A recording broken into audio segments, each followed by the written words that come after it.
I think clients think that sometimes it's as simple as let's just invite everybody to a target plan and that's that. And one time I had to write out for clients like all the different strategies that go into affiliate marketing. And without showing the slide, I'll kind of rattle some off. But to us, we think there's acquisition strategy, there's commission strategy, there's engagement strategy, there's partnership strategy, there's sample strategy, tiering strategy, incentive strategy, event strategy, content strategy. So there's all these different strategies.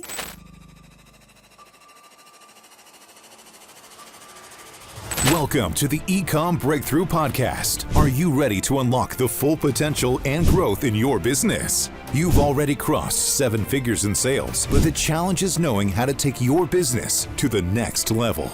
Do you want to know what's actually working on TikTok Shop right now? What are the strategies some of the top brands are implementing in order to grow their shop sales or attract new affiliates? Well, you're going to love today's conversation. Welcome to the Ecomm Breakthrough Podcast. I'm your host, Josh Hadley. I scaled my own brand from 0 to 8 figures in sales, and now my mission is to take it to over 9 figures. On my journey to 9 figures, I bring you the unfiltered conversations with the smartest minds in e-commerce. Past guests include Kevin King, Ezra Firestone, and Brandon Young. Today, I'm excited to welcome a guest who is a repeat guest back on the show, who is truly shaping the future of e-commerce through the power of TikTok. Julia Rubian is the founder and CEO of Ecomm, a TikTok agency dedicated to helping beauty brands grow and thrive in one of the fastest moving platforms today. Also joining us is her head of growth, Nicolette Brunetti. Through this conversation, we're going to be discussing what's working for our brand, what's working in their agency, and the many brands that they are working with as well. So welcome to the show, both Julia and Nicolette. That's always such a great intro. Thank you. Thanks for having us. Good to be here. Well, excited to have you both on the show. Julia, we had a really good conversation in our last podcast interview. So if those who haven't listened to that podcast episode, make sure you go hit rewind, go find Julia's last podcast interview on the Ecomm Breakthrough Podcast and dive in, because she just dispelled what I loved, Julia, as we went through the last episode was you broke things down into here are the actual team members and departments that you should have just to execute TikTok in a good fashion, right? Which is do you have somebody that's kind of your face of influencer affiliate partnerships? Do you have somebody that's on the ops side to deal with all of the, listing issues, the violations, and then you have kind of the advertising component, marketing strategies, and basic customer service as well. So that set a really good framework. But now I want to jump into all the juicy details, which is all right, what's the sexy stuff of hey, if you do this hack, here's what's working with all the affiliates. So Nicolette, I'm going to direct the first question to you here. You're working with so many different brands and you're seeing what's working, what's not working on TikTok Shop. What are the top affiliates doing, or the top brands? What are their strategies that you're seeing they're implementing that's leading them to success today? I think TikTok over time has become a lot more approachable and a lot more digestible for brands now. So we're getting a ton of interest in the beauty space on brands. They just want to get started. They're so excited to dive right in. And I think some of the things that work for us, I think as an agency, is just being really upfront about the investment and the time and the cost that it takes to really drive results on TikTok Shop. And like you mentioned, affiliates is a huge pillar of that.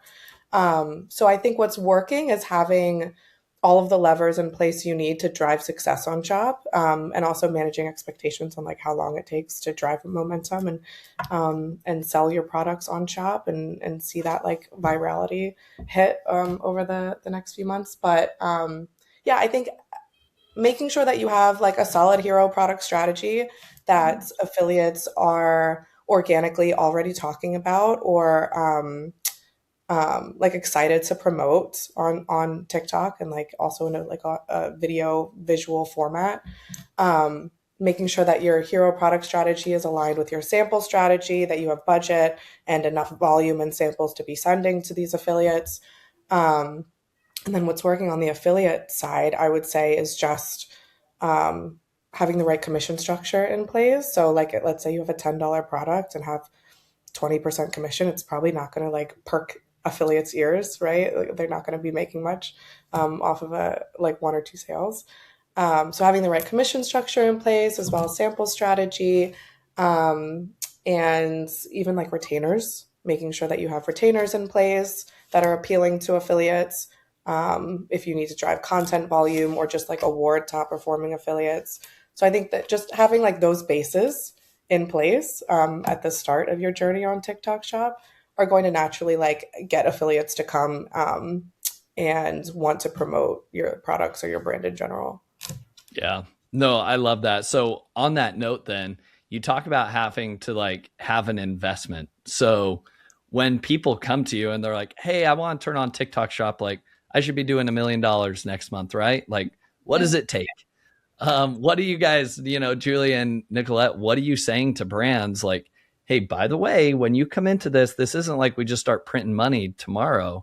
Like you need to come in with how much capital are you recommending people come in with to just run a test, basically?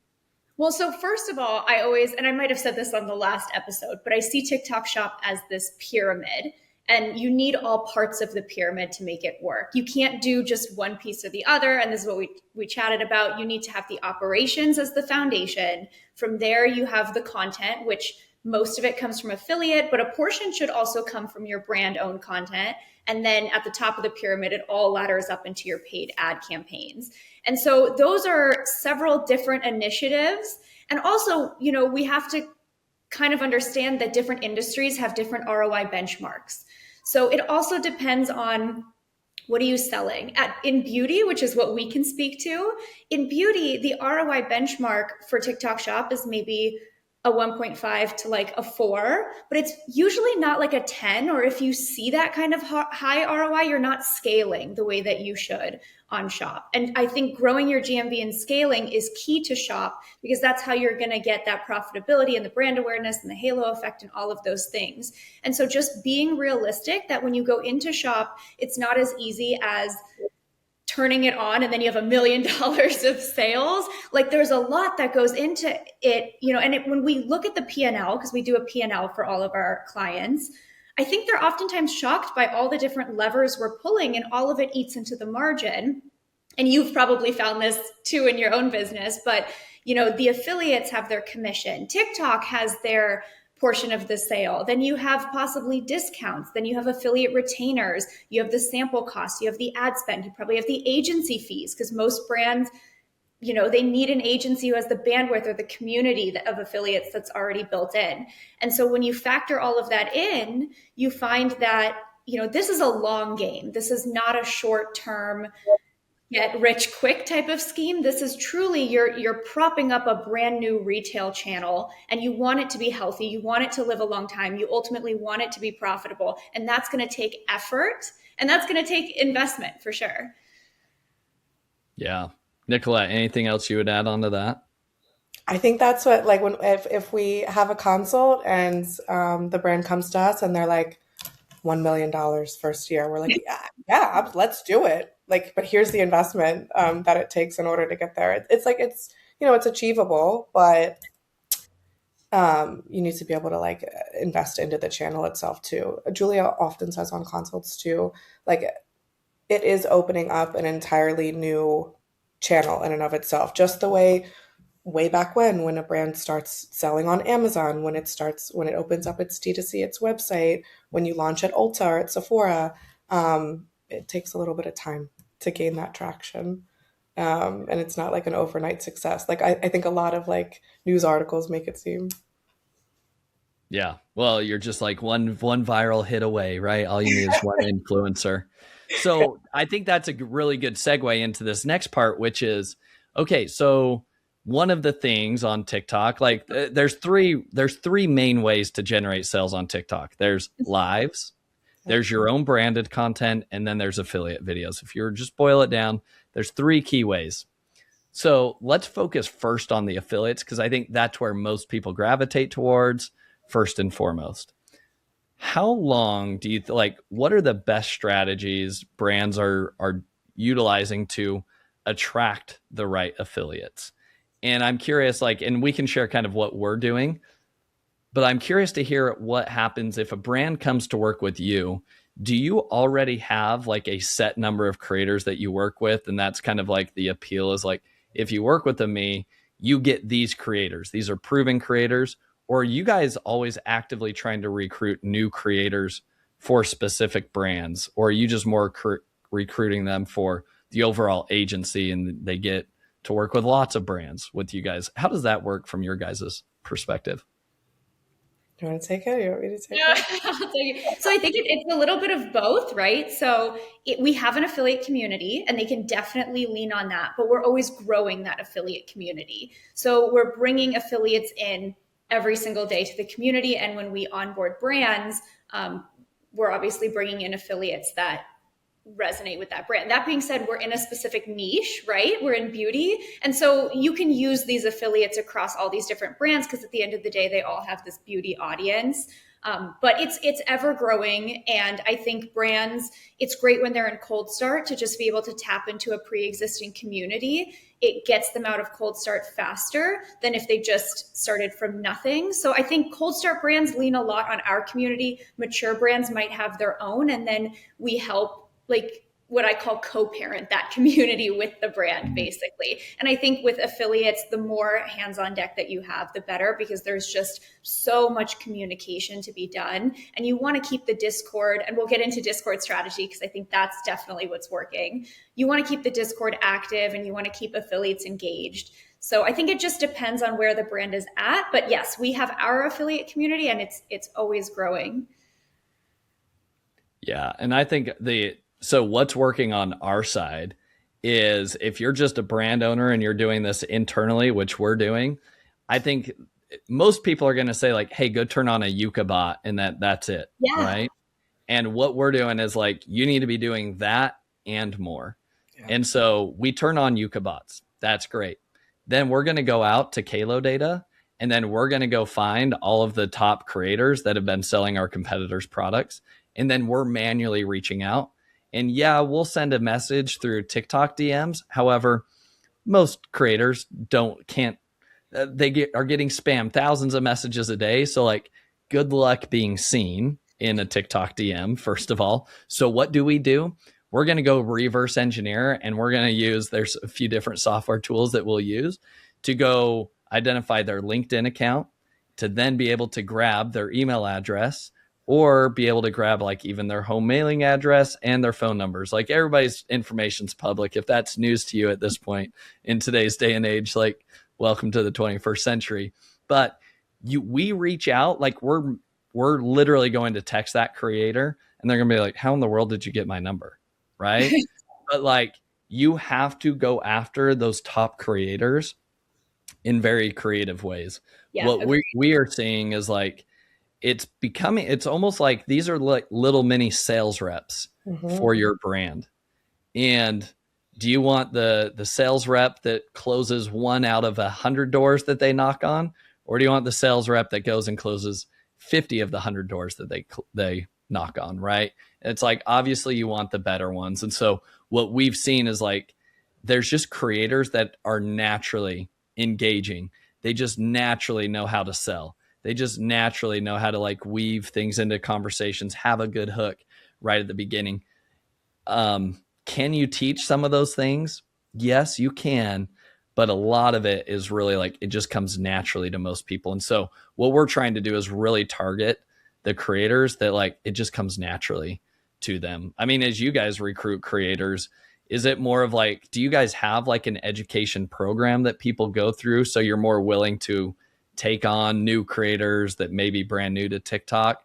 Or are you trying to like poach like top creators and bring them into your guys' network?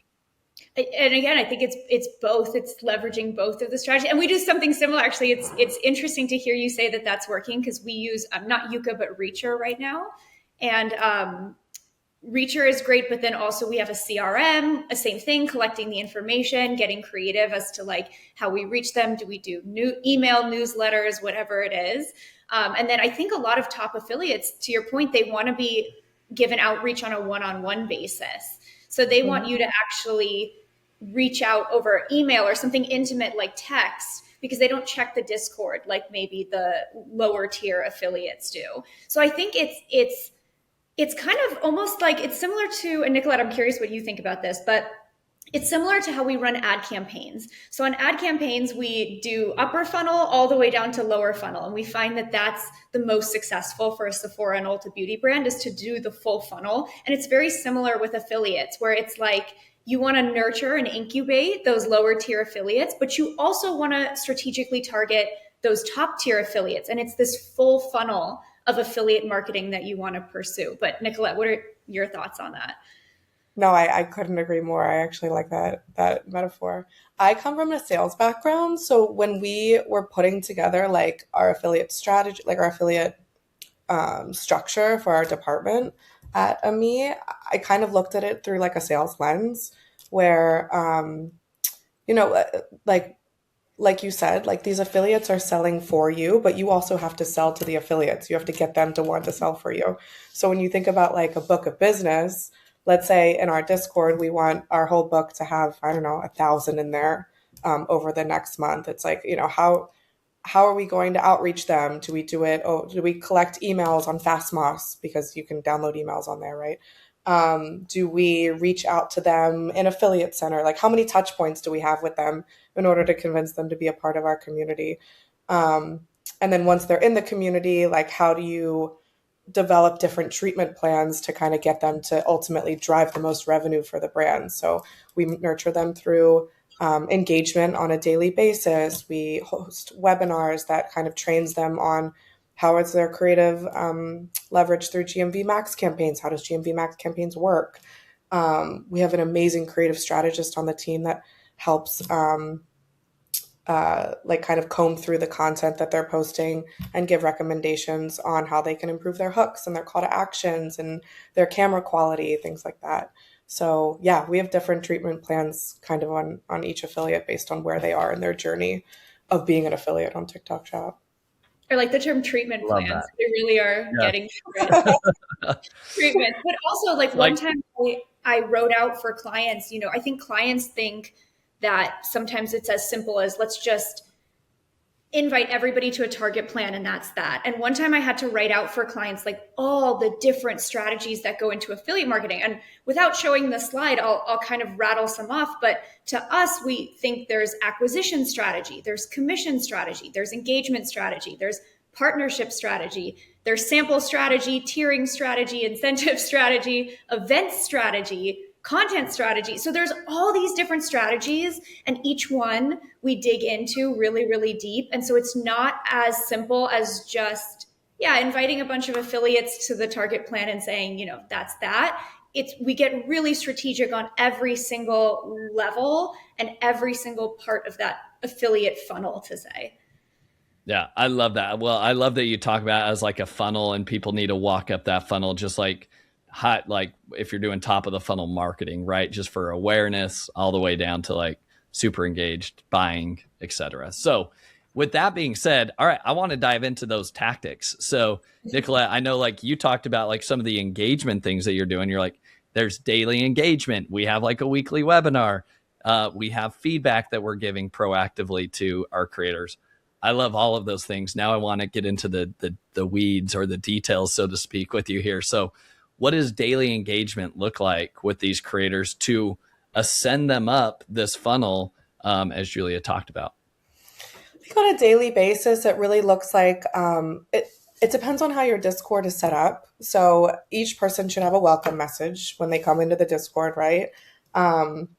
They should also be able to see any of the announcements that we're making. I think right off the bat, it's super important to grab their information. That way you can continue to engage them. Let's say, like Julia mentioned, event strategy. So if we have any events that are coming up, like they know what's happening near them in their town. So we grab like information like that when we're trying to engage them in the future. like, their city, their state, like things like that. We have like different parts in the Discord too, where we have campaigns that are running. So they know exactly like, okay, I'm here, I can get started on this campaign. If I submit 10 videos for X amount of dollars in like in retainer fee, like I'll be able to apply for that and like get started right away. Another thing we do is shout outs. So our affiliate manager will comb through all of the best performing TikToks and the accounts, and we'll give shout outs on like really amazing content. We have another section in Discord that creators can actually submit their videos and say, how would you edit this? Like, what kind of feedback can you give me? So it's really collaborative. And there's just active learning every day, as well as like, shout outs, congratulations. Like we're trying to build a positive collaborative community that people want to come to and learn from over time. I love that. Yeah. What do you do? Do you guys run any contests or anything like that? That's some of the best things that we've been doing is like trying to incentivize and keep them excited about working with our brand specifically. I know we've all seen goalies like, hey, win a Lamborghini, get an air. You now have a condo in UAE or something like that. So what are you guys running any of those contests? Not to that degree. No condos in UAE from us. But no, we're definitely running contests. And I think that's a big part of it. And that's to generate that content volume, right? It's one, to get affiliates excited, but also to make sure that they generate a lot of videos that we then feed into GMV Max. So I think we have a couple running right now, actually, Nicolette. I saw there was a $2,000 cash prize in our Discord recently. Yeah, forever whoever achieves like the highest GMV. A lot of the times it's cash, for at least for our community, that they want as incentives. We haven't toyed with the free car yet, anything like that. Free AirPods we've thought about too, but I think for now, the cash incentives and like even the higher commission bonuses, like a 5% bonus on your commission during this time to this time if you achieve this much in GMV has worked for us. So we haven't had to like go into like the big prize category. I'm curious, what have you tried, Josh, that has worked but also hasn't worked lately for you? Have you tried anything that's failed lately? I'm always failing at something. So that's, now I have to think through too many things. You wouldn't be a business owner if you weren't. So let's talk about, well, I can share with you kind of like our best one, and then I'll share our worst one. Okay, go for it. So we've tested like a few different like contest strategies. One was just like, I wanted it to be a volume game, right? I was like, how many videos could I get people like to just create on their own? Good news is I had some creators that posted like 200 pieces of content in 1 month for me. That's awesome. Bad news is there's like $100 of GMV that came from those 200 videos. Right. So what ended up happening, and we had like every week we had like, hey, if you post 20 videos, you can get $100, or if you post 10 videos, you get $50, right? And what ended up happening is like we just had a lot of people posting really crappy, like spammy videos to an extent, right? Where it was like, now I'm just doing it out of like a number. Like this just needs to be a video. So here's my video. So that was my mistake. Like, cause I had like 2-3 second videos. I was like, this isn't even a video, but it quote unquote counts. So saw a lot of people like gaming the system that way. Now with that, like we still had a couple people go viral during that contest. So like, but like I was basically taking all of the sales from those 2 best creators to then fund all the other like 80% of the creators that like literally didn't move the revenue needle whatsoever. They were just posting just to post. So that was like the worst performing campaign, so to speak, where we just like sent a lot of money out to a lot of creators that didn't do anything for us. The best performing one after I learned that lesson was like, okay, well, how about, and another interesting tidbit, like you guys talk about just cash offers. Same thing. We've surveyed our audience. We've talked to them. They're just like, just give us cash, please. Just want money. I'm like, okay, easy enough. We don't have to get too creative here. But what the best one was, like, just based on GMV tiers. And like, as soon as you cross $1,000 in GMV for this month, you get X amount of cash reward.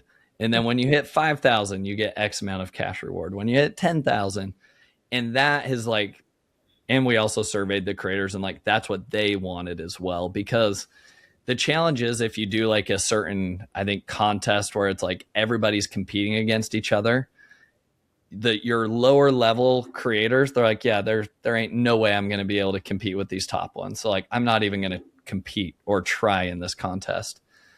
So if you just make it where they're all competing against each other, it's good from a sales perspective. And maybe you could do that with like your top 10 creators to like really push the needle. But for us, when we reached out to our 5,000 creator list, like, they don't want that, because they're like, I'm not a top creator, so I know I'm not going to win that. But when we do something that's like, hey, you only have to compete against yourself. Can you get to $1,000 in GMV? Can you get to 5,000? Nobody's holding you back. Nobody's preventing you from getting this extra bonus except yourself. Mm-hmm. I love that. So that's been one. And then the last one that we're going to be testing out here for the next month here is, I'm trying to figure out ways to, like, exactly what you're doing to incentivize maybe like the beginner creators, because we've got a lot of those. The experienced ones can go hit those GMV thresholds and they're incentivized by it. But like, some of the beginners, they're like, I can't even get $100 in GMV, which is separate conversation. But like, what we're going to do this time is we're going to do like a raffle. Okay. So there's going to be like $500 cash prize. But what happens is like the GMV threshold goes a lot lower. So like, generate $100 in GMV, get 10 raffle tickets. Generate $250, get 20 tickets. 500, 30 tickets. Hit 1,000 GMV, now you get your cash bonus and 50 raffle tickets. So then at the end of the day, it's like, all right, well, the beginner creators still feel like, I'm winning something. Now I have a chance to be entered to win this $500 cash pot at the end of the day. But also the top creators can keep scaling up that ladder of like hitting those tiers and bonuses and things like that. So that's my latest advancements of what I've been working on. I love that. I think that just really speaks to like, it speaks to the fact that content volume is important, but not everything. And it really comes down to the quality of the creative, but not even just the quality, because of course there's a lot of affiliates that are just starting out, but the effort that those lower tier affiliates are putting into it. And you reminded me that something that we do now is we have these one-on-one calls with affiliates to help them. We have webinars to help them creatively, but we also have one-on-ones. And we did this thing recently where we will send you a free sample if you do 2 consecutive one-on-one sessions with us, because it shows that you're trying to learn and trying to improve and trying to put effort into your content. And we want to reward that. So I think it's, we've seen some crazy, crappy, content too, like the AI content or the slop or stuff where people just try and get the videos out, but really rewarding and prioritizing the affiliates who, even if they don't have a lot of GMV, they're trying, you can see them learning. And I think it's like a 10,000 hours thing. Like, that's how we all became content creators in the agency. I'm a content creator. I didn't have that background before. I started 5 years ago, and I think I calculated that I've made something like 2,000 to 3,000 TikToks, and my early ones are so crappy. And the ones today are I think they're great. Probably in 5 years, I'll also think they're crappy, but it's just putting in the time and the hours and iterating and making content over and over and putting in the effort. And then you end up getting there and becoming a better content creator, which in turn makes them a better affiliate. Yeah.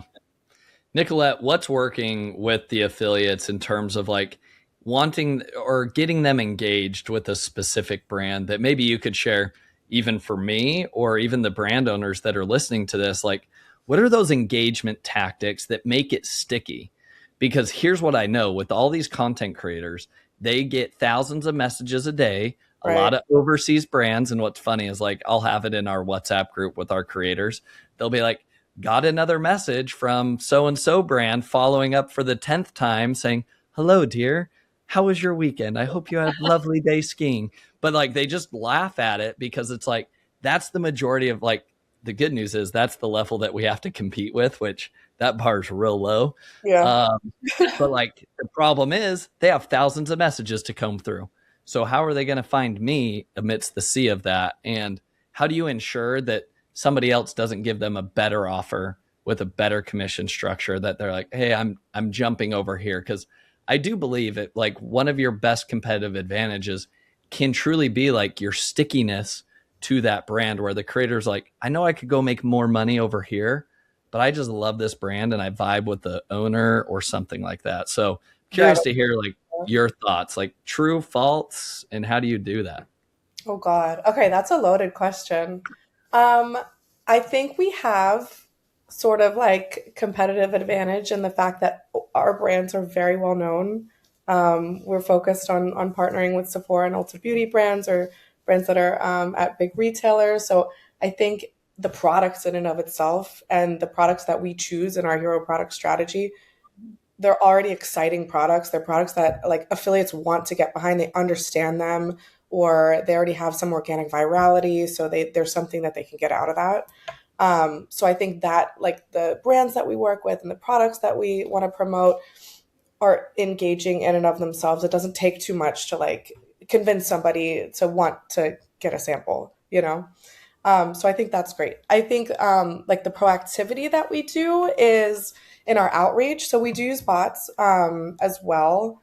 And we have follow-up messages in those bots. So we don't just send one message, we send quite a few. I think it's like 7 touch points in sales before you actually get somebody to convert. I look at like engagement the same way. So we'll message the affiliate center. We will grab their emails from Fastmoss and try to get in front of them that way. Some of the times when we've had a top performing affiliate that we've really, really wanted to work with and we haven't heard back from them, through Affiliate Center, we will email them. If we haven't heard back from them via email, we will put together like a beautiful offer that they kind of like can't say no to. And we've heard back quite a few times, like at least 2 or 3 times that I can think of off the top of my head. When you give them an offer, like here's the retainer, here's what we're looking for from you. Like when can you get started? And usually that happens via email. So that's been a good engagement strategy, is actually just like showing them like what they could earn from this partnership, rather than like, you kind of cut out like all of the, let's get to know each other, like what are your rates kind of conversation when there's just an offer on the table for them. So that's been helpful. Anything else you can think of, Julia, from an engagement perspective? No, I was going to say, similar to you, I think we do have an unfair advantage with our brands already having traction. So I think it's easier for us to rally them behind a Sephora or Ulta brand that they already love. I think also, and again, we can't speak necessarily so much as a seller because we are an agency, but I think as an agency, we maintain a culture and a community that feels very approachable and very friendly and very relatable. And even when we have these webinars, like we're putting people on the calls who are also content creators. And so it's content creators talking to other content creators. And so it feels very much like we're in this with you. And we actually have people on our team who are affiliates and they can speak to that experience.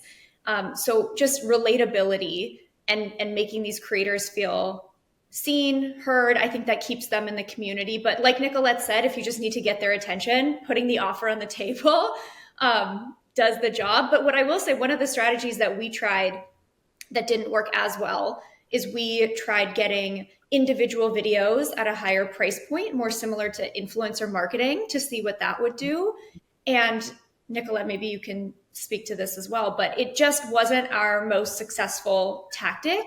It didn't drive a lot of outcome. And so I think contests, challenges, those things get affiliates more excited, commission, than maybe a high retainer for like 1 or 2 videos. I think that falls more in the influencer marketing realm, which is what we're moving away from. And so I think that's also a big misconception where you see influencer marketers approach affiliate marketing the same way, and it just doesn't land because it's a different audience. It's a different type of creator. It's a whole different game altogether. Yeah. Okay. So on that note, let's talk about retainers. We have never implemented a retainer for our brand. I know Wow. other brands do it, right? Like there's a million and one ways that creator or people are having success on TikTok Shop. But we haven't had to do retainers. It's all been through affiliates and or just commission, and then having like these contests on top of it. What do you guys see? Like, is the puck moving towards like, if you're not doing retainers, dude, like you're going to be left behind? Or are you seeing like, because again, Julia, as you talked about, like, hey, I want $10,000 and I'll create one post for you. And it's like, that's not the way TikTok really works. Like, what do you guys see from that perspective to give guidance to a brand owner? Like, what's the going rate for a retainer? And how much content are they getting for X amount? And I know it varies by creator, but like, what's the general rule of thumb? And do you see better performance from retainer creators versus just commission creators? Do you want to take this, Nicolette, or me? I have so many thoughts. Okay. Do you need retainers? Yes. So we operated like for quite a few months where we weren't suggesting retainers. We didn't have it in the P&L. Once you sample the creator, at least in the beauty space, they'll do, what they need to do with the product and, submit it via TikTok and kind of just take the product and go. So we wanted to actually make sure that we could like get, more out of those creators. So once you sample the products, we have actually monthly retainer strategies that we put in place for every single brand that's unique to that brand and what their needs are, whether it's volume, whether it's GMV, whether it's better content quality, whether it's partnering with L3 plus creators, which are creators that are bringing in 25K or more in a month in revenue. But so we have different strategies for different brands, and we kind of split up the retainers based on the needs there. But yeah, it's been incredibly helpful to help with kind of spreading the investment that we're putting into sampling and getting more, like squeezing more juice out of that. So we have retainers for actually like larger partnerships, like we call them affiliate influencers that have a bigger following, but also like are still pretty well known for selling on TikTok Shop and being an affiliate. So totally different from like a traditional influencer that's kind of just featuring the product and driving you to the website.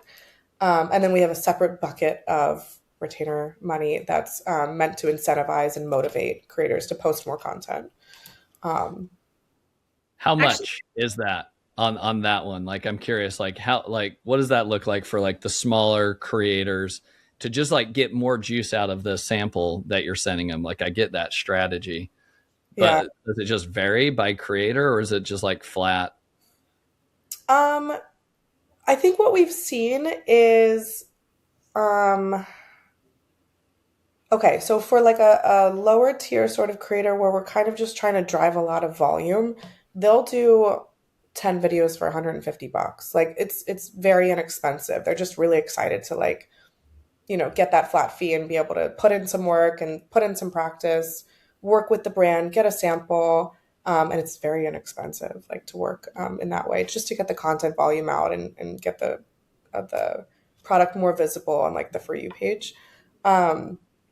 The sort of higher tier creators, the ones that like are really known for TikTok Shop content, and like have their niche and understand like the way it all works and all that, I think we would pay them probably an average of like $100 per video. So we had a really successful one where we spent this time $750 for 5 videos actually, and they basically covered like the entire, kind of like what you said in the beginning.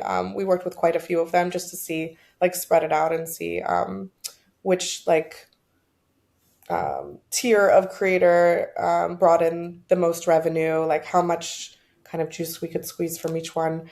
So some kind of did 10 videos for 150, some did like 5 videos for 750 based on their experience on the platform. And that creator actually like covered the ROI for kind of all of the other ones too. Nice. I do love that. And it sounds like if I'm getting it, Nicolette, it's like, I don't know, we kind of test it out, right? And it's like, well, we change it this way, but all you need is like, you just need one win that can cover all those other like mistakes and learnings. And it's just kind of like a process, right? It's like constant refinement, I guess. Yeah. The only thing that I would say, like, we try to stray away from is just like simply overpaying and we do have like an influencer department at our agency. And so we stray away from pretty much the entire influencer process there when it comes to just like one post for, you know, $5,000. Like we backtrack and make sure, you know, oh, there was one creator, I'll give you an example. We work with, can we say our brands? Are we allowed to do that? No? Let's keep brands off it for now. We work with one pretty well-known cosmetics brand, right? And we had a creator organically talk about the product, and it went completely viral. It sold out the product. Like it went really amazing. We wanted to continue to work with that creator in like a longer term retainer capacity. And we got her rates back. And they were, I think it was $15,000 for 2 videos, which, you know, in the affiliate space, it's just simply not worth it. You need volume as well as like good quality content. So we decided like that's not the right partnership for us because we can't pay $15,000. Like you might not see any ROI, even if it's a well-known creator and they've had, you know, good performance in the past. You really need to negotiate as much content as possible, even if you have to do it creatively. So yeah. But I think it speaks to, like Josh, you were saying, you know, how do we maintain stickiness? And I think small retainers are the way to do that, because I think you see a lot of affiliates come in, get the free sample, bounce to the next brand. But if they know that they have a consistent retainer deal here in this community, even if it's small, it's one more reason that they're going to stick around and actually help build that brand with you. How do you make sure you don't lose money on like even the small retainer deals, right? To where it's like, all right, $150, 10 pieces of content. Great. What if they produced 0 GMV out of those 10 pieces of content? Do you remove them off of the retainer? Like, do they have to meet GMV thresholds to stay on that retainer?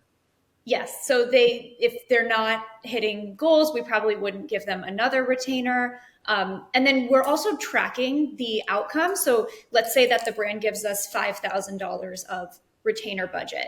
We're actually looking to see what's the ROI on this particular retainer budget. Is if it's low, how can we optimize it? If it's high, that's great. Let's keep working with those affiliates. Yeah. Makes a lot of sense. Love it.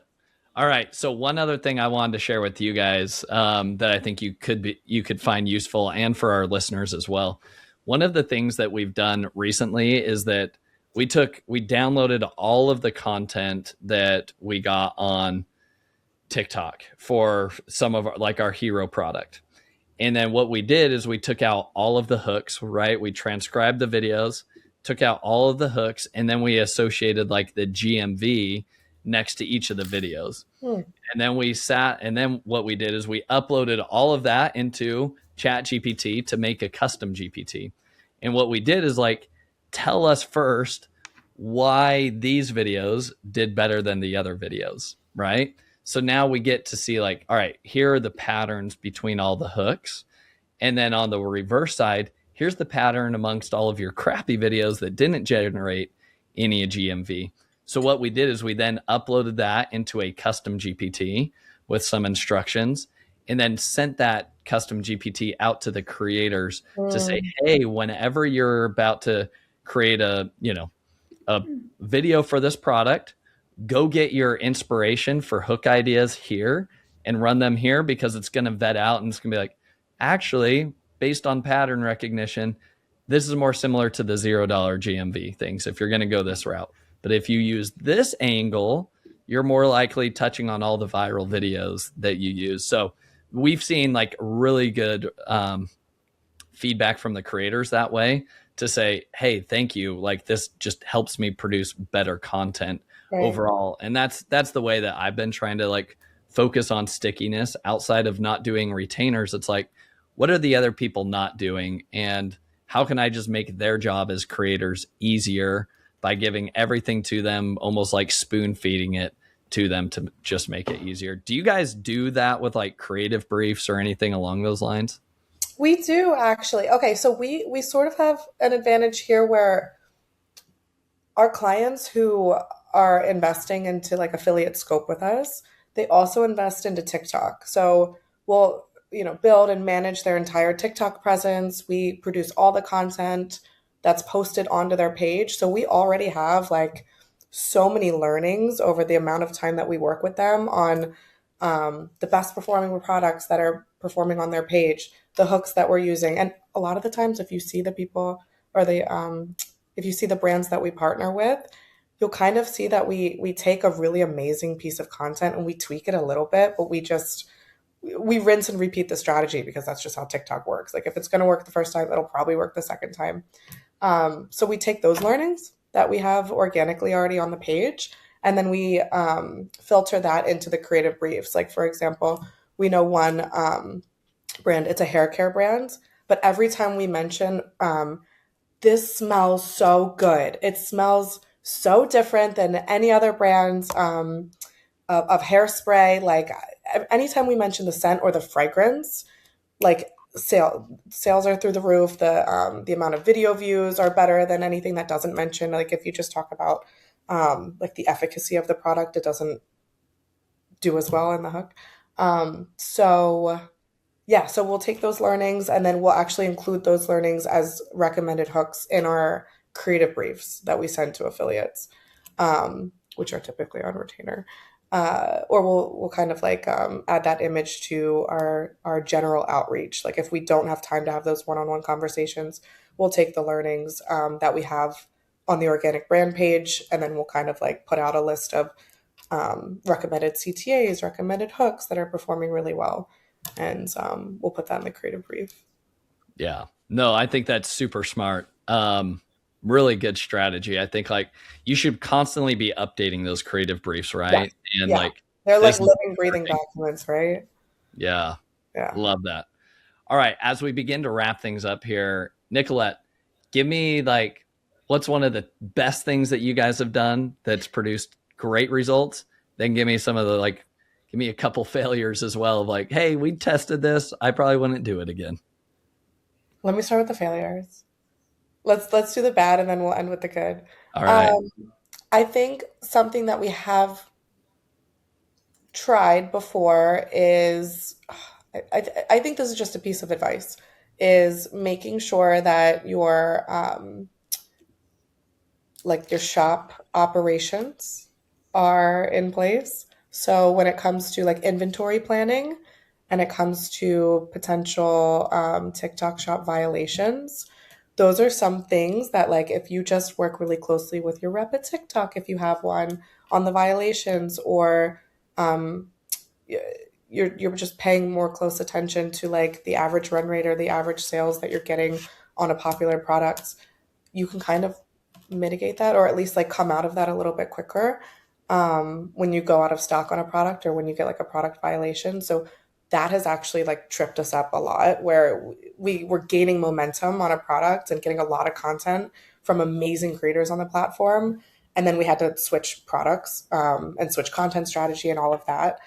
And I think we lost, some momentum there, like in prime time, like in December, for example, just from, products going out of stock, or we're just not able to sell one product because it's been flagged by TikTok Shop. So I think that would be like something that we've learned from and something that we talk about our brands with right up front. Like we have a questionnaire that they fill out and we say, are there any stockouts? Do you have on your best sellers, your hero products, like do you foresee them going out of stock in the near future, in the next 3 to 6 months? We make sure that we have enough on hand that when we start promoting it, we don't even have to think about that, hopefully, in the future.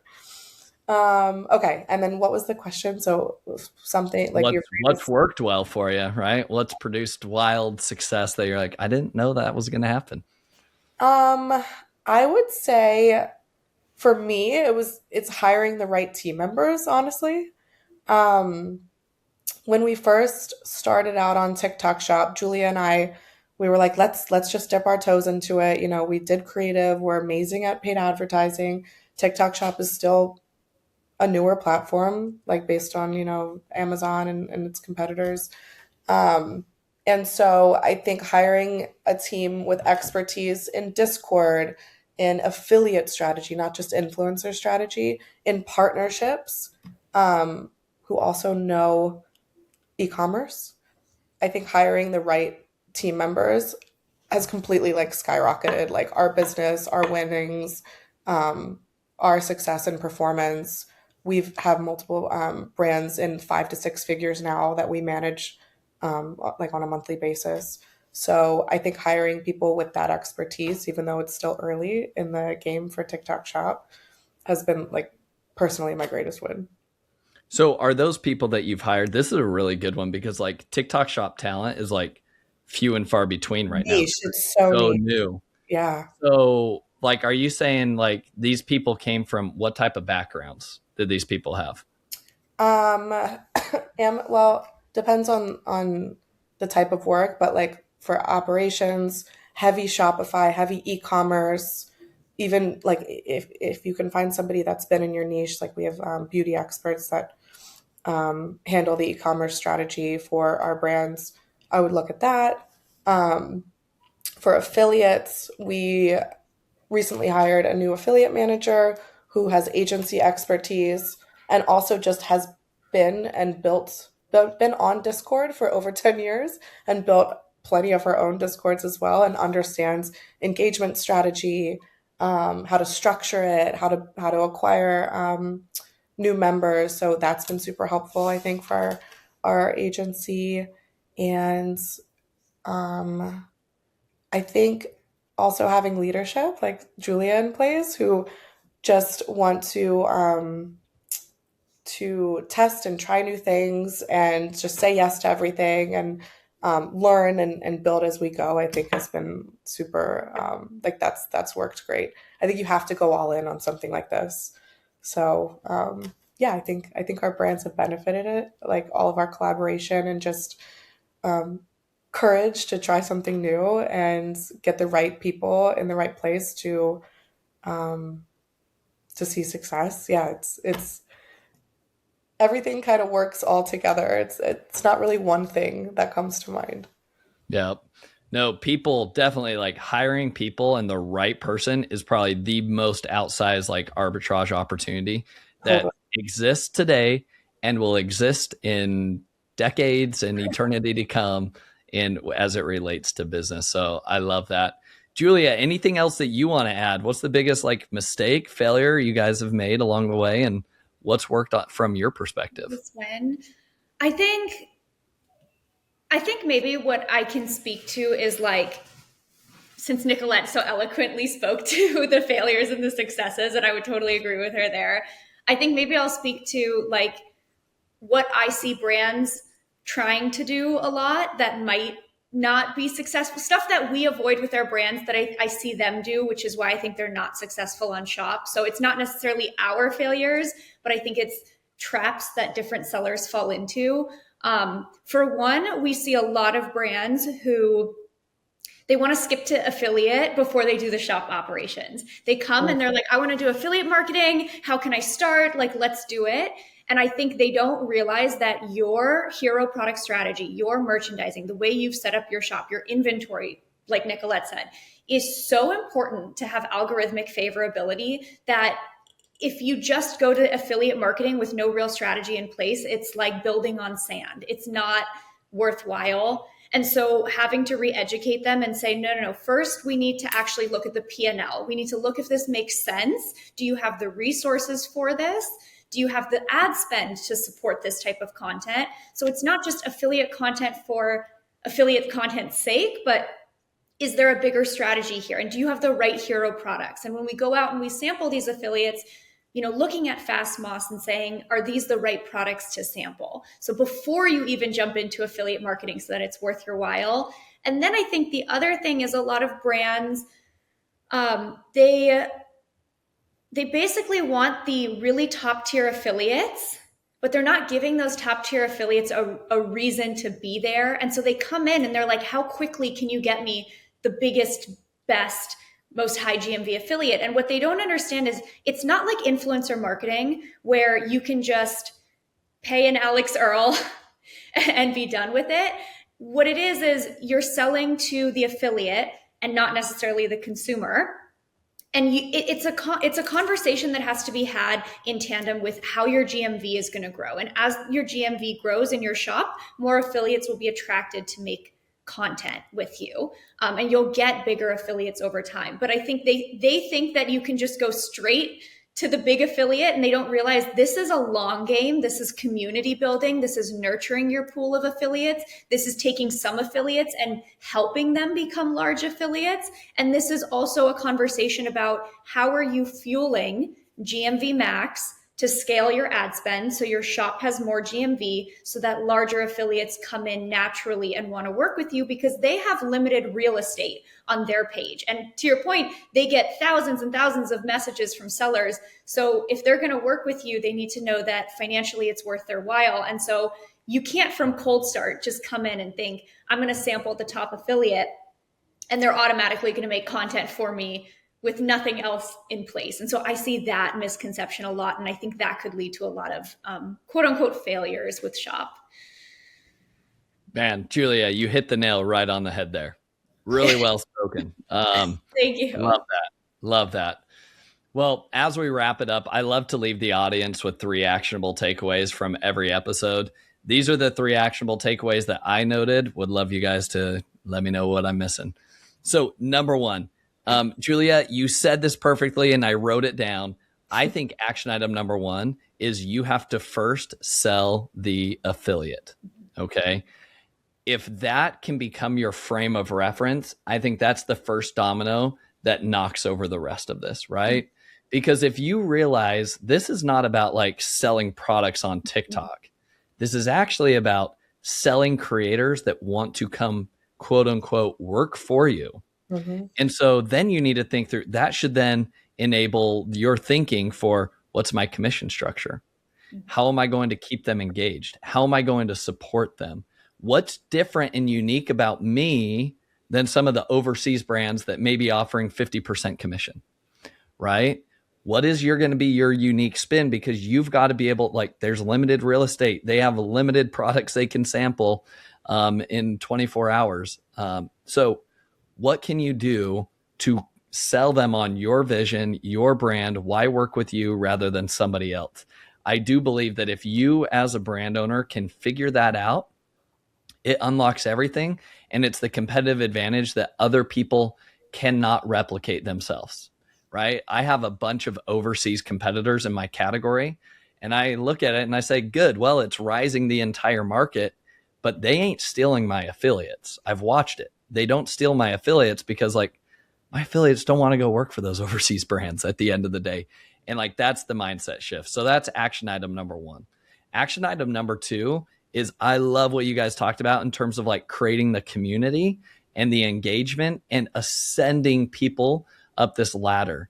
And so if you look at this from like a marketing funnel perspective, you've got to bring in maybe some newer creators, or they're at least new to your brand. And it's like, okay, how do we get them just like excited about the brand, knowledgeable about the products? How do we have them just begin posting about the products? All right, so we offer a retainer. Okay, now they're in the rhythm of posting. Now let's run some contests. This gets them even more motivated and engaged to continue to work with us.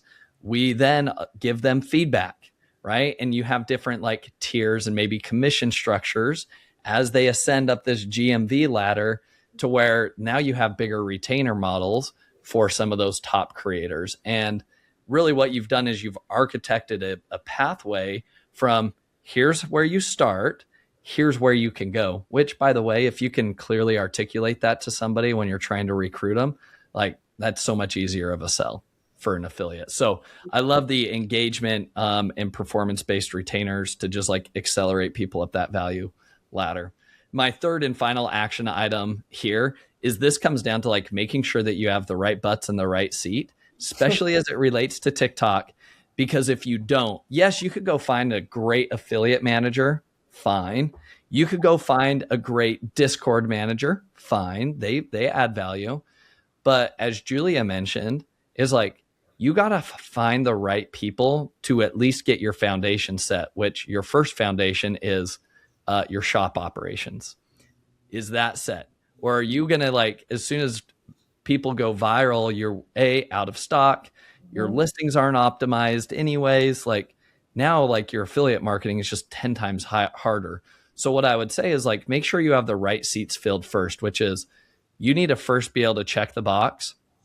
Do we have our shop operations down pat? I mean, that was Nicolette's like biggest like failure, quote unquote, was like, we weren't ready with inventory or the merchandising strategy for it yet.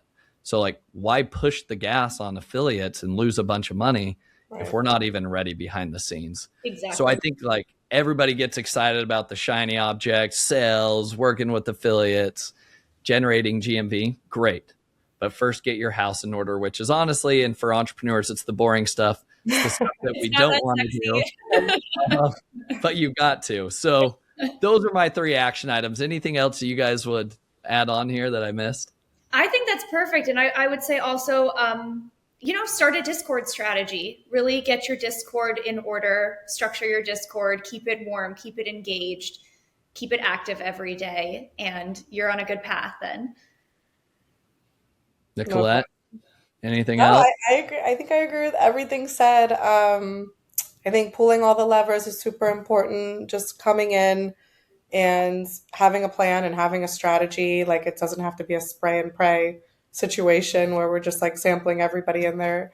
Take some time to think about it. And then you can always like test and learn from there. Love it.